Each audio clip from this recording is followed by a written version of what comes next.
Hi friends, welcome to my channel. నేను చిన్ని Lakshmi. First గురువు ప్రార్థన. గురు బ్రహ్మ గురు విష్ణు గురుదేవో మహేశ్వర గురు సాక్షాత్ పరబ్రహ్మ తస్మై శ్రీ గురువే నమః. మీలో ఉన్న పరమాత్మకు కూడా నా యొక్క ప్రణామములు. మనం తెలుసుకుందాము హనుమంతుడు ఎలా వెళ్ళాడు లంకకి, అక్కడంతా ఏం చేశాడని. నెక్స్ట్ స్టోరీలోకి వెళ్ళిపోదాము. హనుమంతునితో కలయిక మాత శక్తిని పునరుద్ధరించింది. ఇప్పుడు ఆమెకు రావణునితో మహాదేవుని సాన్నిధ్యం ఉందని తెలుసు. దాంతో తన కాపలాదారుని కింద పడేసింది. ఆమె విధంగా చేయగానే రావణుని మనసులో దాడి చేయాలన్న ఆలోచన పెంపొందాయి.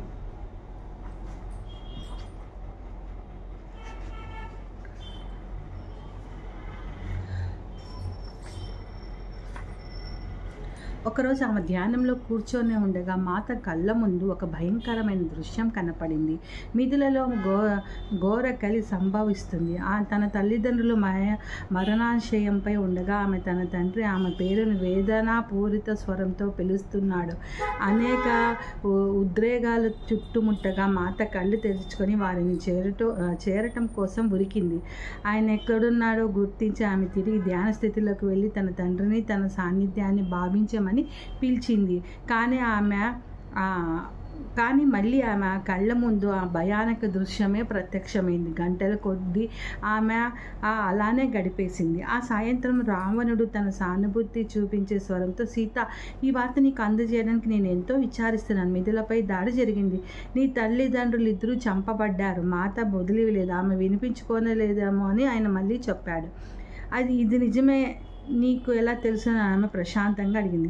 ఇప్పుడు అక్కడి నుంచి వచ్చిన నా గూఢాచారులు నాకు ఈ విషయం చెప్పారు. మాత ఏమీ పలకలేదు. తనలో చెలరేగుతున్న ఉద్రేగాలను రావణుని చూడడం ఆమెకి ఇష్టం లేకపోయింది. ఎంతో కఠినమైన హృదయమున్న కూతురివి నువ్వు. నీ తల్లిదండ్రుల మరణానికి కూడా నువ్వు స్పందించడం లేదు అని అంటాడనమాట రావణుడు. మాత కళ్ళు మూసుకొని ధ్యాన స్థితిలోకి వెళ్ళింది. ఇంక ఇప్పుడు ఎదురు చూడవలసింది ఒకే ఒక మరణం, రామునిది. ఆ తర్వాత నీకు నేను తప్ప వేరెవరు మిగిలి ఉండరు. రాముడు మరణించిన తర్వాత అయోధ్యవాసులు నువ్వు అక్కడికి రావడానికి ఒప్పుకోరు.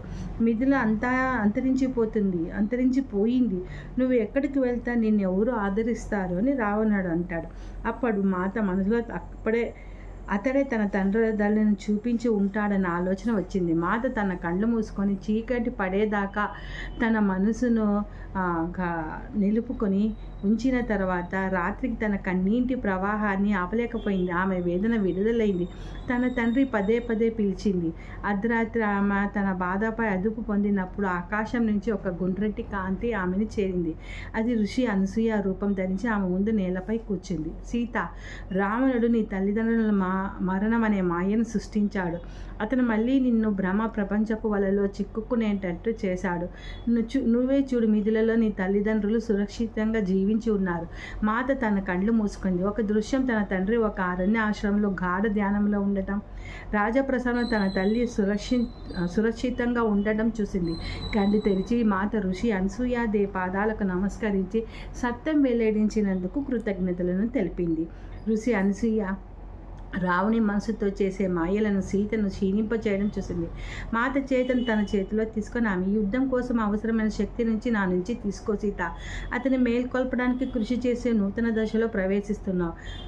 అప్పుడు ఆరంభమైపోయే మనోయుద్ధం నువ్వు జీవించి ఉండడం కోసం కాదు, అతనిని విడుదల కోసం. నువ్వు రక్షణ మార్గంలోనే ఉన్నావు.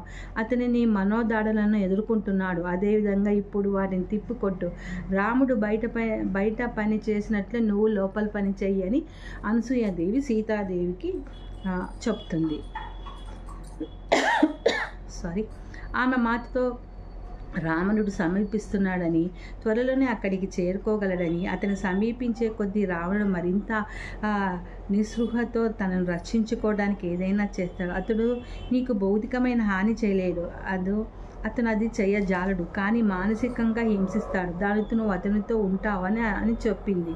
మాత ఆమె వైపు ప్రశాంతంగా చూస్తుంది. అతను ఈ హాని చెయ్యక ముందే, నువ్వు ఇబ్బందికి గురి అవ్వకముందే అతని మనసులోకి నువ్వు ఇది తీసుకురావాలి. అతని స్వప్నలోకంలోకి అడుగు పెట్టు సీత. ఇప్పుడు నువ్వు అతని చేరుకోగల మార్గం అది ఒక్కటే. మిగిలిన అన్ని దారులను అతడు మూసివేశాడు. నీలాగే కాక అతను నిద్రించకుండా ఉండలేడు కనుక అతను నిద్రపోతున్నప్పుడు నువ్వు అతనిని చేరు. అతని సేవకుడిగా పడిపోతాడు. అతని మనసులో ఏ విధంగా ఎలా ప్రవేశించాలో నేను చూపిస్తానో అనేసి ఈ అనసూయదేవి సీతామాతకు చెప్తున్నది. వారిద్దరూ చాలాసేపు కలిసి ధ్యాన స్థితిలో కూర్చున్నారు. మాత కండ్లు తెరిచేటప్పటికి ఋషి అనసూయ వెళ్ళిపోయింది. సూర్యోదయం అవ్వబోతుంది. ఉదయం లేవగానే రావణుడు సీత తల్లిదండ్రుల మరణానికి దుఃఖంతో ఆందోళనతో ఉంటుందని ఊహించి వచ్చాడు. కానీ అతను ఊహించేదానికి భిన్నంగా ఆమె ప్రశాంతంగా నిశ్చలంగా ఉంది. ఆమె చాలా అరుదుగా అతని వైపు సూటిగా చూసింది. కానీ ఈవేళ అతని కళ్ళలోకి చూసి రావణ, ఇది నువ్వు తెలుసుకో, వంచన దాని ఫలితాన్ని ఇస్తుంది. నేను నీ భ్రమకు ఇంకా ఎంత మాత్రం గురి కాను. ఆమె మాటలకు అతని ఉరిమినట్టుగా నవ్వాడు. సీత, నువ్వు నా లోకంలో చిక్కుకోపోయావు. తప్పించుకోలేని లోకం ఇది. ఆమె వెన్నెల్లో అగ్ని పుట్టింది. ఈ శక్తివంతమైన మాయలను అంతం చేయటం నా విధి కాదు, అది రావణి విధి. నేను నీకు ఇంతకు ముందే చెప్పాను, మళ్ళీ చెప్తున్నాను. శక్తి వల్ల నేను ఇక్కడికి లేను, నా ఇచ్చ ప్రకారమే ఉన్నాను. నిన్ను నీ మాయలో నుంచి విడుదల చేయడంలో రావణికి తోడ్పడటానికి నేను ఇక్కడ ఉన్నానని సీత రావణుతో చెప్తుంది. మరింత నవ్వి ఎగతాళి చేసిన తర్వాత రావణుడు వెళ్ళిపోయాడు. ఆమె రోజంతా ఋషి అనసూయ మాటలపై ధ్యానిస్తూ గడిపింది. ఆ రాత్రి ఆమె రావణ స్వప్నంలోకి ప్రవేశించింది. అతను తనలాగే కాక అతను అపహరించిన ఒక దేవలోకపు స్త్రీలాగా ప్రవేశించింది. కలలో ఆ స్త్రీని అతను తీవ్రంగా నిందిస్తూ న్యాయం కోసం అర్థించింది. దేవతలు సైన్యం దానికి స్పందించి అతని చుట్టుముట్టి అన్ని వైపుల నుంచి ఆయుధాలను గురిపెట్టారు. రావణుడు ఆ మరునాటి ఉదయం సీత ముందుకు రాలేదు. ఆ రాత్రి తను అపహరించిన వారిలో మరొక స్త్రీ అతని కలలో ప్రవేశించి న్యాయం కోసం పిలిచింది. అదేవిధంగా అనేక రాత్రులు తన చెరపట్టిన స్త్రీల న్యాయం కోసం రాసాగారు. ఒకనొక రాత్రి వాళ్ళందరినీ కలిసి కట్టగా ప్రత్యక్షమై వారి స్వరాలు ఎంతో బిగ్గరంగా ధ్వనించి అతను అంత గొప్ప రావణుడు కూడా వణికిపోయాడంట. కేవలం స్త్రీలే కాదు, అతని వల్ల బాధలకు గురైన వారందరూ అతని ముందు నగ్నంగా నిలబడి తమకు న్యాయం కావాలని అడుగుతూ తమ స్వరాలు ప్రతి చోట ప్రతిధ్వనిస్తున్నాయి. ఒకానొకరు ఉదయము మండోదరి మాత వద్ద వచ్చి, ఇప్పుడు రావణుడు నిద్రపోవాలంటే భయపడుతున్నాడు. అతను కలలతో వేటాడబడి కనీసం పడుకోవడాన్ని నిరాకరిస్తానని విచారం ధ్వనించే స్వరంతో చెప్పింది. అతను రాత్రంతా ఏదో ఒకటి చేస్తూ ఉండి దానివల్ల నిద్ర లేకపోకుండా ఉన్నాడు. కానీ విశ్రాంతి లేకపోవటం అతను నిరసపరిచి అతని మనసుపై ప్రభావం చూపుతుంది. నేను ఏం చేసి అతనికి సాయం చేయగలనని అడగ్గా మాత, ఆ పని జరగని మండోదరి, న్యాయ మార్గంలో అడ్డగా నిలవకు అని బోధించింది. 2 వారాలు గడిచాయి. రావణుడు మాత ముందుకు రాలేదు. అతను హింసించిన కళలు ఇప్పుడు పగలు కూడా వస్తున్నాయి. చివరిగా ఒకరోజు అతను మాత ముందు కమిలిపోయిన ముఖంతో ప్రత్యక్షమై అతనిని ఆసక్తుడిగా చేసి తీవ్రంగా దూషించాడు. నువ్వు నన్ను ఎందుకు నిందిస్తున్నావు? నువ్వు చూస్తున్నది నువ్వు చేసిన వాటినే అంది ఆమె. కానీ అతడు ఆమె ఉనికిని తన తపస్సు నిందించి, ఎవరైనా నా మీద ఇటువంటి శక్తి ప్రయోగించటాన్ని నేను అంగీకరించనన్నాడు. ఆమె చంపటానికి నిర్ణయించాడు. దానివల్ల తన హింసాత్మక రాత్రులు తెరపడుతుందని భావించాడు. కానీ అతను ఖడ్గం తీయకముందే మండోదరి పరుగున వచ్చి వారి మధ్య నిలబడింది. నువ్వు నీ పతనాన్ని కొని తెచ్చుకుంటున్నావు, ఆమె అతనిపై అరిచింది. నిన్ను నాశనం చేసుకోనివ్వను. మండోదరి, తప్పుకో. ఆ స్త్రీని నన్ను నిర్వీర్యుని చేసింది, దానికి అమ్మ చంపవలసింది అని అరిచాడు. మాత మౌనంగా కళ్ళు మూసుకొని ధ్యాన స్థితిలో తన చుట్టూ జరుగుతున్న దాన్ని కనీసం విననట్టు కూర్చొంది. అయోధ్యలో స్త్రీలు సృష్టించిన రక్షణ కవచం ఇంకా చుట్టే ఉంది. రావణి ఆగ్రహం దాని గుండా చొచ్చుకోపోలేదు. మండోదరి కదలటానికి ఇష్టపడక ఏడుస్తూ ఉండగా మాత కళ్ళు తెరిచి సున్నితంగా, మండోదరి, అతని విధి అతని చేతిలోనే ఉందని నీకు నేను చెప్పాను. అతను తన గత చర్యల పరిణామాలను చూసి భరించలేకపోతున్నాడు. అందుకే కోపం చాటున తనను తానే దాచుకుంటున్నాడు. అతను తనను ఎదుర్కోలేడు. నువ్వు కానీ నేను కానీ అతన్ని రక్షించలేను. కేవలం అతను మాత్రమే ఆ పని చేయగలడు. తర్వాత రావణ వైపు తిరిగి, నువ్వు నిన్ను త్రిలోకాధిపతినని పిలుచుకుంటున్నావు, కానీ కనీసం నీకు కూడా అధిపతి కావు. నీవు చూసిన కళలు నువ్వు ఉన్న స్థితి యొక్క ప్రతిబింబాలు. ఇప్పటికీ సమయం మించిపోలేదు రావణ, క్షమని మించినది ఏదీ లేదు అంది. మాటలు రావణుడు మండి పడేటట్టు చేసిన అతని యుక్తంగా అప్పటికే తిరిగి వెళ్ళిపోయాడు. ఆ రాత్రి అతను ఎంత ప్రయత్నించినా మెలకువతో ఉండలేక నిద్రించాడు. గతంతో హింసించబడ్డానికి బదులు అతనికి నారాయణ ముందు నిలబడినట్లు చూసుకున్నాడు. ఆమె నీ చర్యల వల్ల నిన్ను వైకుంఠం నుంచి ఎంతో దూరం తీసుకెళ్ళాయి.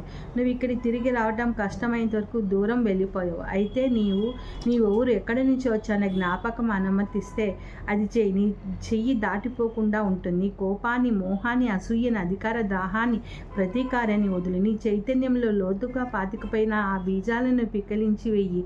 నీ హృదయంలో ఒక్కప్పటి వల్లే ప్రేమను ప్రవేశించు నీవు అని చెప్పడం వినపడింది. రావణుడు ఉలిక్కి పడి లేచి అదంతా రాత్రే. కలత చెంది అతను తన శక్తివంతమైన తల్లి కైకేసి వద్దకు వెళ్ళాడు. అతని కలలు వరసన గురించి ఆమె విన్న సీత సాధారణ స్త్రీ కాదు రావణ అంది. ఆమె నీ మనసులో ప్రవేశించగలిగింది. ఆ లోపల నుంచి ఆమె ఇచ్చా వైపు నిన్ను మలిచే ప్రయత్నం చేస్తుంది. ఆమె ఎంత శక్తివంతురాలు. పోరాటం ఆపి ఆమెను పెళ్లి చేసుకో. ఆమె ద్వారా నువ్వు మరింత శక్తిని సంపాదిస్తావు. అయితే ఆమె నేను చేరేదెలా? ఆమె చుట్టూ ఒక రక్షణ కవచం ఉన్నట్లు అనిపిస్తుంది. దాన్ని పగలగొట్టే మార్గం కనుగొంటాను. నాతో కూర్చో. వేరే ఏది పని చేయనప్పుడు నేను ఉపయోగించే పవిత్ర మంత్రం ద్వారా నాలో శక్తిని నీకు కొంత బదిలీ చేస్తాను. కైకేసి ఆ మంత్రం జపం చేస్తుండగానే వాళ్ళిద్దరూ కొంచెంసేపు కూర్చున్నారు. ఇది జరిగిన తర్వాత మాత పడ్డ రావణ ధోరణి మారింది. ఆమె పట్ల మర్యాదతో మెలగసాగాడు. అది మరింత గొప్ప ప్రమాదానికి దారి తీయడంతో మాత మరింత గాఢ ధ్యానం చేస్తూ అరుదుగా మాత్రమే కళ్ళు తెరిచేది. ఆమె ఎంతగా ధ్యాన స్థితిలోకి వెళ్తే రావణుని కోరిక అంత బలీయంగా మారింది. చివరికి రోజు ఆవేశంతో తన ఖడ్గంతో ఆమె చుట్టూ ఉన్న రక్షణ కవచాన్ని పగలగొట్టబోయాడు. మొట్టమొదటిసారిగా మాత భౌతికంగా అపాయంలో పడింది. అతనెంత శక్తివంతుడంటే మరొక శక్తి వచ్చి మాతను రక్షించకపోతే దానిని పగలగొట్టి ఉండేవాడు. మాత అతని వైపు ఆగ్రహంతో వస్తున్నప్పుడు ఆమె స్పందించకముందే ప్రాణామయ తల నుంచి ఋషి లోపాముద్ర కాంతి రూపంతో రావడం చూసింది. ఆమె అనేకంగా మారి మెరుపులాంటి వేగంతో ఆమె అనేక చేతుల్లో అతని చుట్టి వెనకకు విసిరివేశాయి. అతడు మరి తోటంతా దొర్లుకుంటూ వెళ్ళి స్పృహ కోల్పోయినట్టుగా వెలకల పడిపోయాడు. కాపలా వాళ్ళు గబగబా సహాయానికి పరిగెత్తుకు వచ్చి అతను మోసుకు వెళ్ళారు. లోపాముద్ర అనేక రూపాలు కలిసిపోయి ఏకమై పకటి కాంతి కంటే ఎక్కువగా మెరుస్తూ ఆమె మాత ముందు నిలబడింది. తన వద్దకు వచ్చి కాపలా కాస్తూ రక్షిస్తున్న శ్రీ ఋషులందరికీ ఆరాధనతో కృతజ్ఞతలతో మాత చేతులు జోడించింది. సీత, నీ వంతు పని నువ్వు చేశావు. మిగిలింది రాముడికి సంబంధించింది. రావణుని బాహ్య ప్రవర్తనతో మోసపోకు. నువ్వు అతని అవమాన బీజాలు కదిపావు. ఇప్పుడు అతని నిస్పృహతో ఉన్నాడు. అది చల్లారదు. అదే శ్రీరాముని విజయానికి దారితీస్తుంది. ఇప్పుడు నువ్వు ఈ శ్రద్ధను ముందు రాబోతున్న బయట యుద్ధం వైపు మర్చాలి. లోక సంతులం జరగబోయే యుద్ధంపై ఆధారపడి ఉంది. నువ్వు శ్రీరాముని సైనికుల పునరుత్పాదన శక్తులకు పోషణను అందించు. అప్పుడు ఓటమి వారి దరి చేరదు. నీకు తోడ్పాడటం కోసం మేమందరం వస్తాం. ఆమె కాంతి రూపం గీతలాగా మారి అదృశ్యంలాగా అయిపోయింది. సూర్యకిరణాల ద్వారా మాత అనేక మంది ఋషుల కాంతి రూపాలు తను లంకకు వచ్చిన తర్వాత వచ్చిన వారిని అందరినీ చూడగలిగింది. పార్వతీదేవి పక్కన ఎంతోమంది ఋషులు ఆమెతో సహా ధ్యాన స్థితిలో ఉన్నారు. మేము అదృశ్య సైనికులు అన్నారు వారు. శ్రీరాముని విజయానికి మాది హామీ అని వాళ్ళందరూ చెప్తారన్నమాట. ఇది ఇక్కడ చాప్టర్ క్లోజ్ అయిపోయింది. Thank you friends.